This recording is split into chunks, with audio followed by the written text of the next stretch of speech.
Hello and welcome to Beat 'em Up Wrestling. Today is January 29th, 2020, and we are discussing the Dynamite that happened in Cincinnati, Ohio. Yep. Or it was Cincinnati? Yep. Okay. Oh, Cleveland?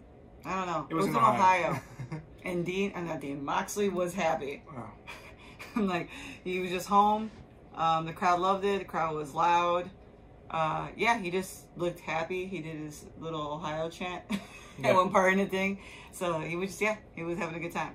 But yeah, we'll start off with, it starts off with actually Mox coming out. Mm-hmm. Yeah, talking stuff and addressing Jericho and the Inner Circle. Inner Circle comes out. They get into a little brawl. Inner Circle and Santana Ortiz bring out their own Bronx gang. Yeah. Look like the West Side Story. They literally brought a gang of people out to beat up Mox. Mox wasn't backing down. He said he had the whole state of Ohio to back him up. They tussled, and then it kind of dissolved. What do you think about that? The promo? I think Moxley has reached a new level. I think that at first I was like, I don't know if he should win the belt because Jericho has elevated it, but I think Moxley is the one to take it. Yeah. If there's going to be somebody to take it from Jericho, I think it is Moxley. Yeah, and Jericho would always be good with the chase and the rematch. Because I guess they had announced somewhere in there's a rematch. Yeah, AEW does rematches. Versus Hangman and Omega. So that's a thing. So evidently, even if Mox does get it, it won't be too long before Jericho gets, his chance to get the belt back. Will he? We don't know. Yeah. My favorite thing about that I had to go back and listen to it because I missed Ortiz say hootie hoo. It was just ridiculous. Those guys are they're too much, but I love them all. It was just a really good way to open up the show. Jericho is just funny, of course. He cuts great promos. And so then that goes to our first match. But before that, it gets to MJF vignette, which was very mobster feeling. Yeah. He goes to this meat locker area, opened up the open door on the side. He's with Wardlow, and he passes a handful of money to the bunny, who gives it to the butcher, who's basically paying them off to go beat up the Bucks. Apparently, the butcher has a butcher shop where he does business in the back. Business in the back, just like you would in New York City, I guess. I'm gonna say that's how it felt. Very mobster. It was interesting. I liked the vignette because even MJF looked a little off-put by going to that area. He was like, and Wardlow, of course, we all kind of want to see how he does in the ring. But so it was the Butcher and the Blade versus the Bucks. I liked it. I think Butcher and Blade are a really good tag team. I think they come off really good on TV. The Bucks are always going to be the Bucks, but I think once they actually figure out what they're going to do with the tag team division after the Hangman Omega storyline, I think the Butcher the Blade will be a good heel tag team to start getting some wins. I know they haven't won yet. But, and that's why I'm kind of disappointed in the performance because it feels like they're coming off as a threat, but there really isn't a threat. Like, he paid him money. Hope it wasn't a lot of money in that envelope. And this is the third time they lost already. So it's but I think at the end you saw where he says the money was to punish them, and after the match they started beating up the Bucks. Yeah. They don't want the Bucks to lose because if the Bucks would have lost, then they're no longer the number one contenders. Yeah, and that makes sense though. So, I like MJF on the. This was a good storyline. He was commentating, and he was like, "Kick out, kick out." Yeah, MJF is great on the mic. So it was pretty funny to see him have a fit watching them lose. So that was good. But yeah, the highlight was Kenny came out and Hangman came out to help the Bucks because then Wardlow and MJF were going to interfere. And Kenny comes in, V-triggers, and looks amazing with his pink shirt on. And then, Hangman. He comes out, tells Matt to hold his beer, does the buckshot, gets his beer, resumes to be Hangman, and walks away. Yeah. So, I know you guys already heard me say it before. I can't get enough of Hangman's persona right now. I think he does every persona he has. He makes it something different and unique, and he only doesn't just kind of embodies it. He's embodying it on Twitter. He's doing it in the vignettes on BTE. It's just, he's just an overall, when he really wants to do a character, he does a character, and it's well, and it's believable. Because when you see him on TV, it's not forced. It's just what he's doing naturally. So I think he's probably one of the best like characters that you have in wrestling. When he lost against Jericho, I wasn't sure what they were doing with him. He was kind of just like in limbo, and I think he like reinvented himself with this whole alcoholic cowboy persona. Yeah, which is really good. I mean, he's done it a lot. He did it with dude from the Arrow. Yeah. When he did the whole Joey Ryan thing, and it just, he was like full gear, and then he was like, oh no, I'm getting chunky, and he had all these then he had no boots on, no shoes, walking around with no shoes. Yeah, he's a great guy. So yeah, definitely was a highlight. Gifts went around instantly after that part. So, but so the Bucks win, like we said. Then was it afterwards they cut after the match, the Bucks were out there with Kenny, or no, was it? I think it was. No, it was after Nyla Rose. So then Nyla Rose and Big Swole come out for the number one contender spot.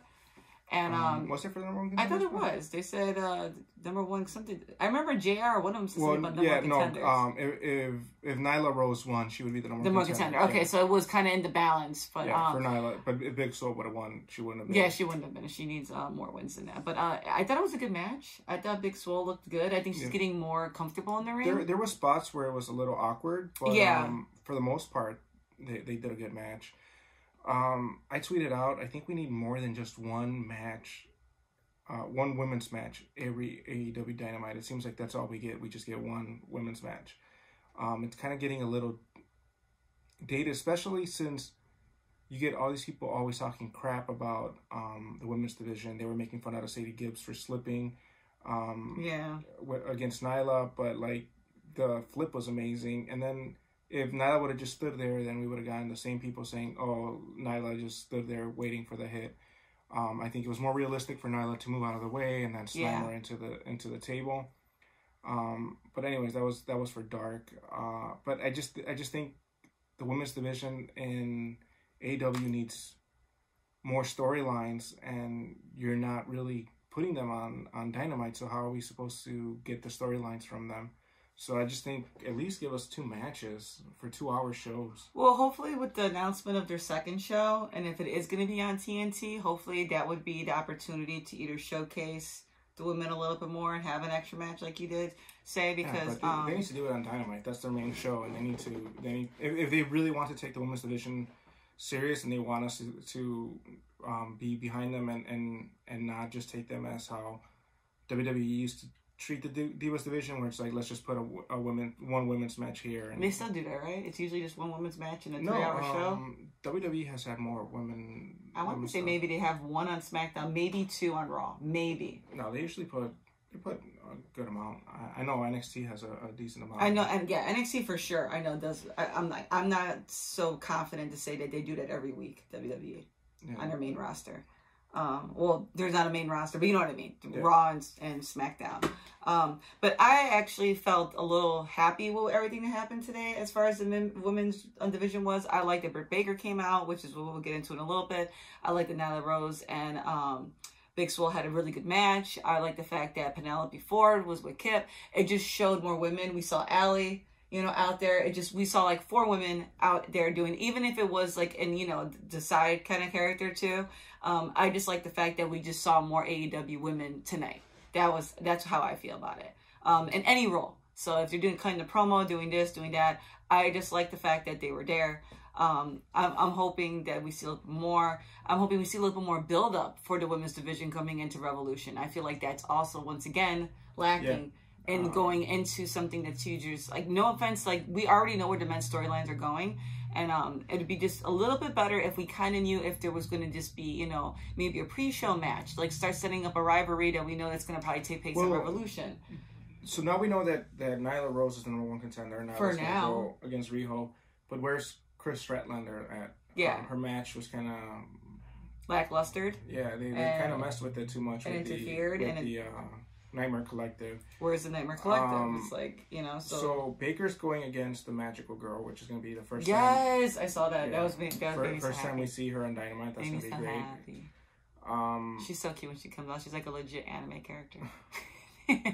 But So at least they're gonna start bringing in new faces. Yeah. So we'll see where it goes. Yeah, but that's how I feel. I just feel like with the pay-per-view being as big as it is, we're literally a month away now, and we have maybe 4 Dynamites going into. I know February's a little long, so we have. I'm just gonna go ahead and count it because 29 days. We have literally 1, 2, 3. We have 4 Dynamites. Yeah. We have 4 Dynamites and 4 Darks to build up something, and I don't know if that's enough time. But I just really want them to have more of a hashed out. And I understand there's like, the ranking system, but create a little beef, create a little tension between women, Okay, you're the number 1 contender. Create that. And I thought it was great with Chris and Riho at the time, but then like you said. Yeah, so what's going to end up happening, I think, is Riho's going to keep the belt because Shayna's going to interfere. With Nyla. Yeah, because that storyline's not over. That storyline's not over. Definitely not over yet. So that will be a good match to put on Revolution. Yeah, a pre-show. Yeah. Or no, not even a pre-show. Just put it in the main card. Yeah. Well, yeah. I mean, if their time permits, but like at least showcase that because those girls are really working that type of. Those two do some good matches, and Well, they're not even a pre-show. I can forget. Their thing is a buy-in, so it doesn't discredit the fact that I like how they say more of a buy-in than a pre-show to it. But I just think I don't know. It still showcases talents, but so Nyla won. If we haven't mentioned that, we got off topic. The next match was Cody alongside with Arn Anderson, and then Kip with Penelope. I thought this match was really good. I liked. I was just talking about this last time we recorded. That I would want Kip to have more matches, and I thought this was a great bout between him and Cody. Because Cody he's a really good grappler, like you said before. I don't know what they're doing with Arn. He seems more heel, and he got thrown out today. He might be turning on Cody. Yeah, I don't think it adds to Cody, but I think that's the approach, and there's probably going to be a bigger story to that. Because this whole character that Arn has doesn't really do anything for Arn. He was out there with the playbook or something like that. It looked a little silly to me. With the list that was longer did the skill sets of probably both people. It had so many markings on it. But see what Arn's going to be doing. Of course, Penelope interfered again. But yeah, and then Kip and Penelope went to go kiss, and Joy Janela jumped in the middle and got kissed by both of them. I think it's funny that they're being adults about it, and they're using that as a storyline. Yeah, I think kudos to them for doing that. It's not easy to do. And if they're all good friends and afterwards, then that's really cool. Like, it's really cool for that. But yeah, unfortunately Kip loses. But I mean, I like Cody, so Cody won.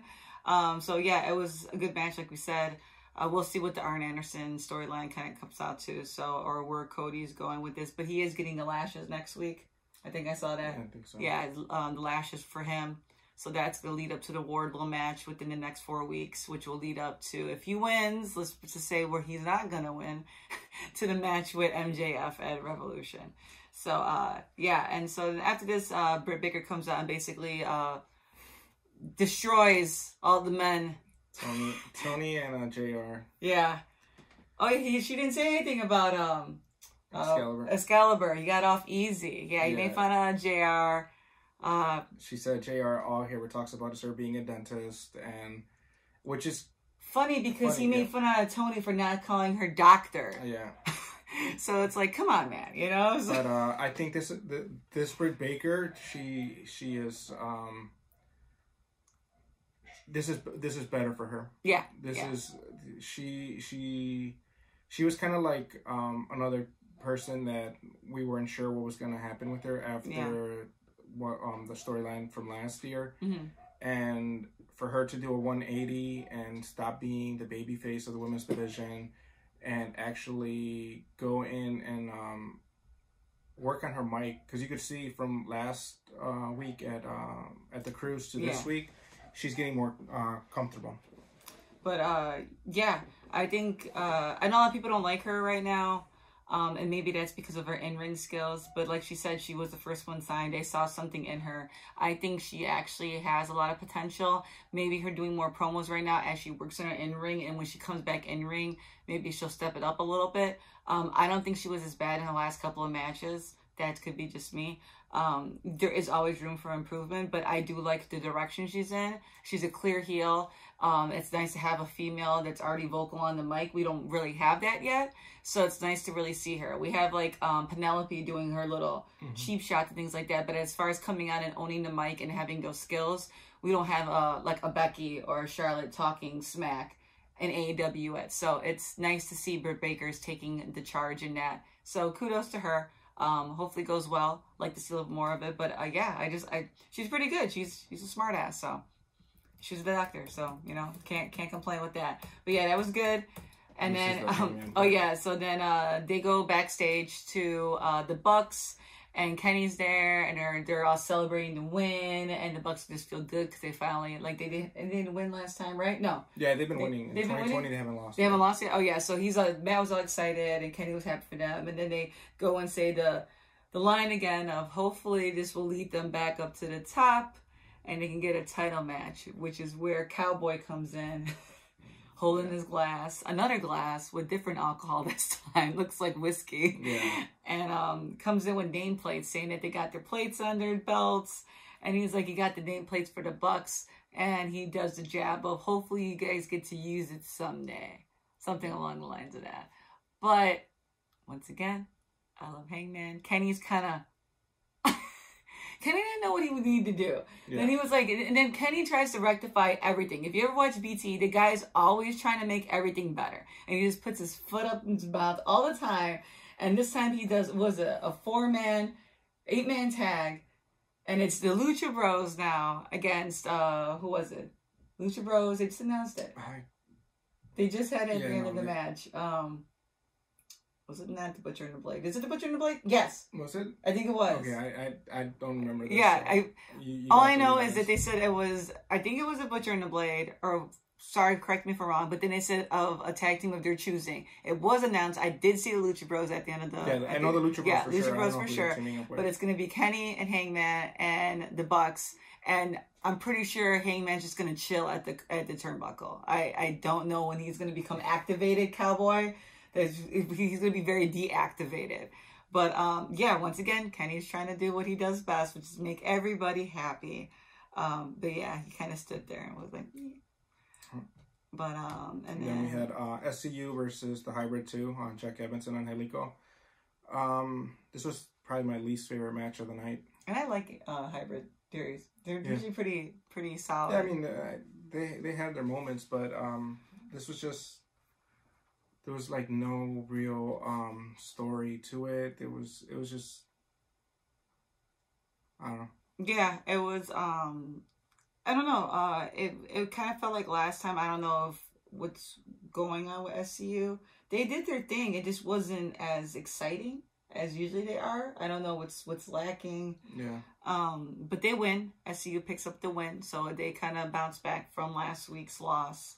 And then they get interrupted by the Dark Order, who basically is still kind of gunning for Christopher Daniels. Yeah. And yeah, it kind of just, Daniels goes a little crazy. He takes off what he had was a Lakers jersey on. And yeah, they did a tribute for Kobe, so they all came out with Lakers 24 jerseys. Yeah, which was another nice little touch for them.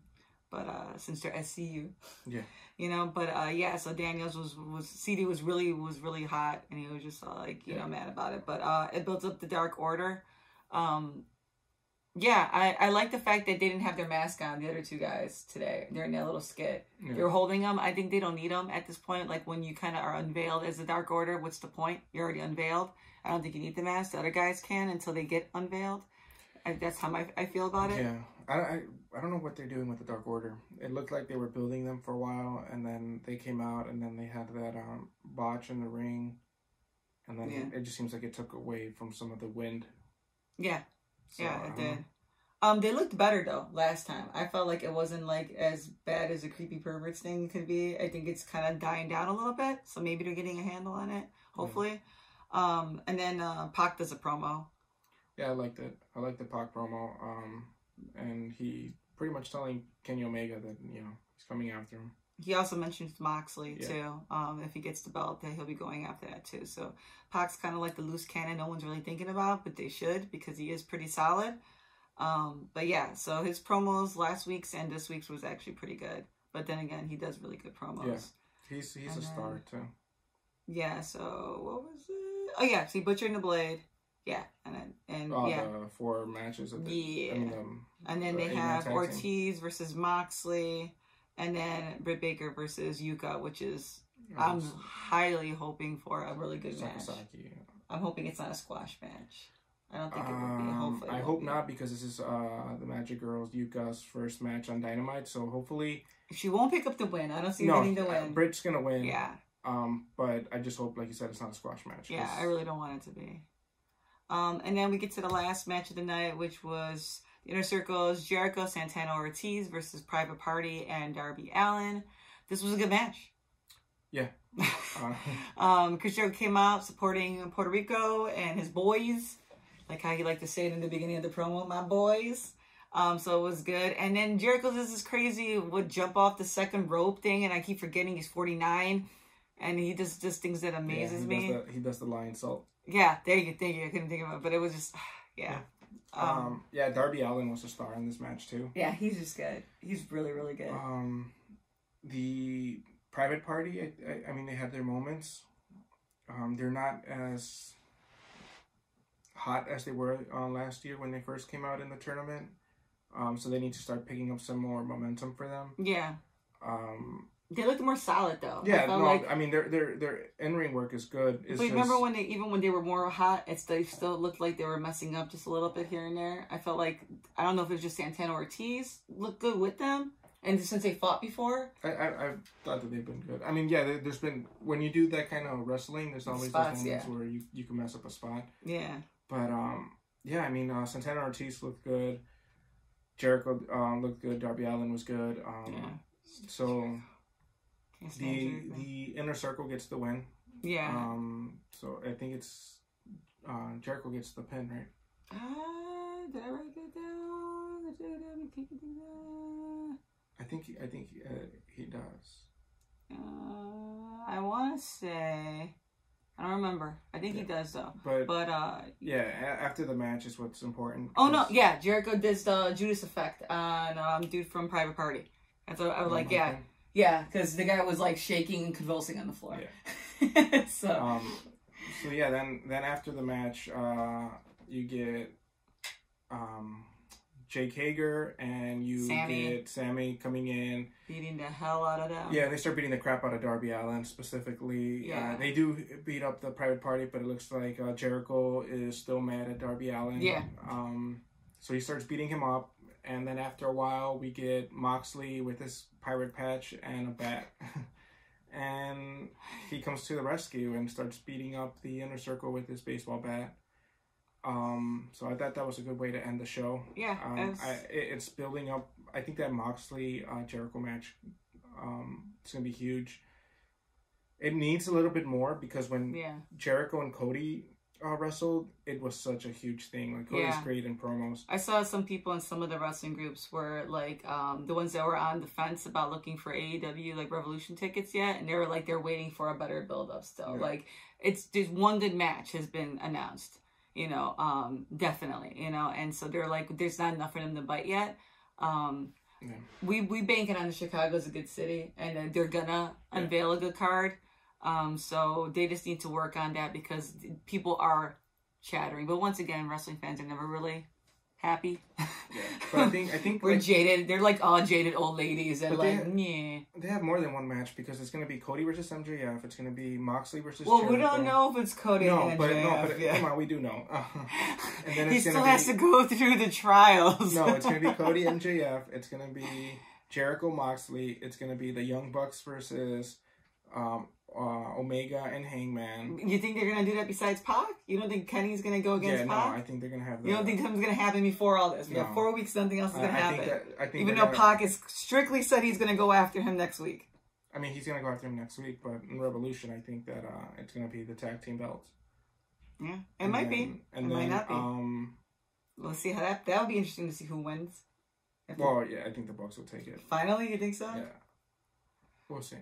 We'll see. I mean, it's a good build up. It's gonna be interesting. What else? Anything else? Oh, shout out to Cody going around the whole crowd, giving people autographs and taking photos and stuff. The guy's just really cool. So it was, they had the little picture in picture, and he was doing that. And then Dark, anything to say about any of the AEW Dark matches? No, I think the match for me was the Shauna versus Sadie Gibbs. I know Sadie Gibbs is getting a little bit of made fun out of on Twitter because when she does the jump, she jumps out of the ring. Well, it was Nia versus Shauna. And Sadie came out and helped. Yeah, well, but she didn't have that spot. But if you actually look closely, she actually ends up stepping on a microphone that's there, so it kind of lets her slip a little bit. Yeah. Oh, I didn't see that. And but I mean, it happens. Yeah. And it still looked really cool. It's live. When she jumped over the rope. Well, that one was pre-recorded. Well, I mean, like, it was, you can't fix, it's like Titus Worldwide. You can't fix it once you fall inside underneath the ring. But Twitter was kind of saying, like, oh, AEW's not protecting their talent, blah, blah. I think it looked really cool when she jumped over the rope. I thought it looked cool, yeah. And I agree with you. She shouldn't have landed it on Nyla. Nyla's too fast. She's too smart for that. Because Nyla was going to slam her. She's too damn quick. And Nyla was going to slam her on the table anyways. Yeah, and I mean not quick movement. Nyla is just a smart ass. She's smartest in person, in life, on Twitter. You know, so she's not going to stand there and take that spot. That wouldn't be her character to do that. She would just, you know. And then the other match on Dark was Brandon Cutler, Sonny Kiss. He rolled it too. He announced it on Twitter. He rolled it too. I told him, don't stop rolling. It'll be a better roll next time. They went against the Dark Order, right? Yeah, they went against the Dark Order. He didn't get tagged in at all. No, they just beat up Sonny Kiss. And it looked like, I don't know, Brandon might be going into the Dark Order. Yes, he's going to probably roll an 8 or a 9 next time. He didn't evil. He didn't attack the Dark Order. Yeah. I mean, the Dark Order didn't attack Brandon after that. And it was Kip and QT. Yeah, QT. QT was actually pretty good. I liked it. QT's like picking up some. Cleaning up some of that ring rust. He's looking better every time he's out there. Yeah, so I think that was it. And then they had the Kip versus Michael Nakazawa, the other one before that, and it's Michael Nakazawa. So if you want to watch something funny, the dude is hilarious. You guys can catch that match. But so I think that's it for today, right? But yeah, definitely, once again, like, share, subscribe. And then we want to do a shout out to Jacob and Tara. If you guys caught our Loot Crate or wrestling, what is it called? It was Pro Wrestling Crate. There's a specific name for it, right? I just think about Loot Crate because that was like the first thing that came back like way back when. If you guys remember, it was like Loot Crates for like gamers and things like that. Yeah, it's still around. Yeah, but like that was the first. Yeah, so we used they made a song for the show and we used it in the intro. Yeah. So if you guys want to go ahead and listen to it, it's just a clip of it. Yeah, we'll be releasing the whole version of it coming up, and then anytime we do an unboxing or we go to a live event and we show just like clips or footage or photos and things like that. That'll be our kind of like our BTE music going on there. And so then, shout out to you guys for doing that. That's great. Hopefully you guys will see them in one of our reviews. Those are two people that we would like to get over here. We're all separated and we're adulting, so that sucks too. But yeah, thanks guys for coming to check us out today. Hope you guys enjoyed it. But yeah, thanks. Thank you.